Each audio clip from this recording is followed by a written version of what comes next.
The best things in life are free, but you can't give them to the birds and bees. I need money.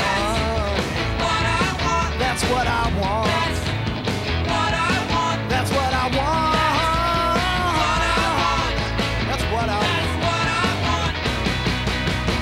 want. Your love give me such a thrill, but your love don't pay my bills. Have any of you noticed that some of your clients behave strangely some of the time with money? And secondly, have you figured out yet why? All right, well, I'm here to tell you, in addition to your own reasoning, is that money, as we know, is an emotionally charged issue. And it comes from our early childhood experiences and deeply held belief systems.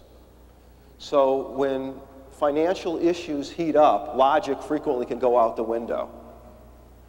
I've learned and have witnessed that my clients' problems with money are not in their pocketbooks or their wallets, they're in their minds.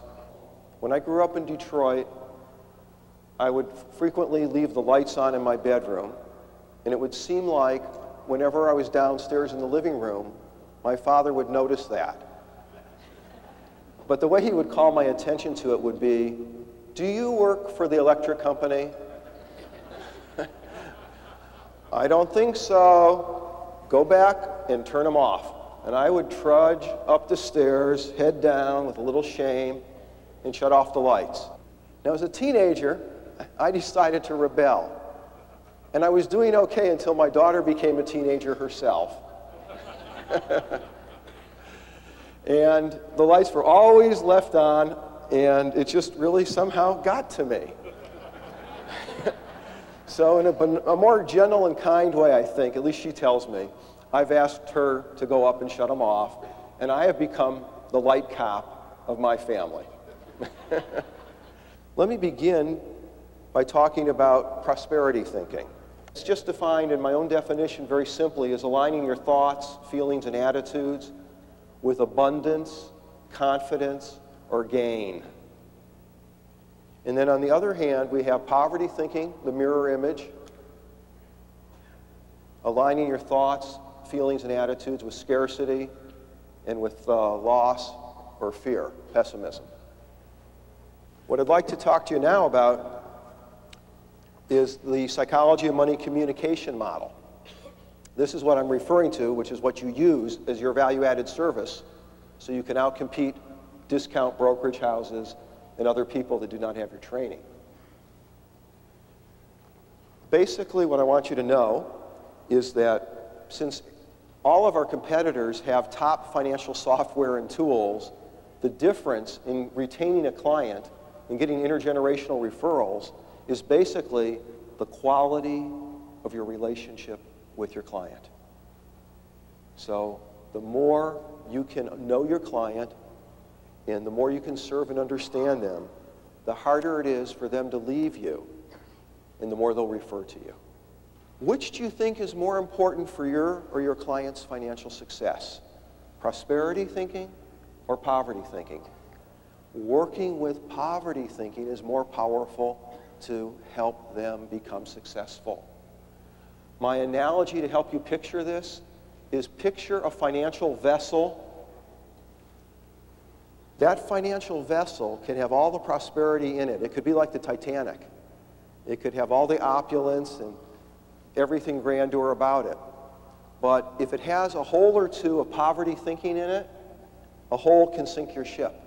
I use my communication skills I'm about to illustrate to remediate and to repair and work with clients' irrational thinking and poverty thinking first. That is where you get more bang for your buck. And then if you can plug the holes of their vessel, then you can work more toward prosperity thinking. The key tool is empathy. So my definition, as you can see, is attending to the verbal and nonverbal signals, messages, and mirroring. You must communicate your basic understanding back. I want to mention the importance of nonverbals over verbal. Many, many studies show that nonverbal communication, that's my voice tone, my gesture, my body posture, my breathing patterns, touch if you handshake or clasp or whatever in your culture, that accounts for communicating 90% of an emotional or feeling message.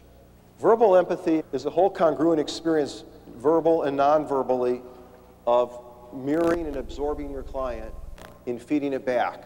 You really need to be in the trenches with them, with their poverty thinking, to help pull them back up to prosperity. Confrontation is something that you do with clients to point out discrepancies, inconsistencies in their words or their actions or their behavior, or discrepancies between them and you. You're working to resolve differences by pointing them out. You do it with empathy in a respectful and caring way. And then they get it corrected from your feedback in a caring way, and they're much happier.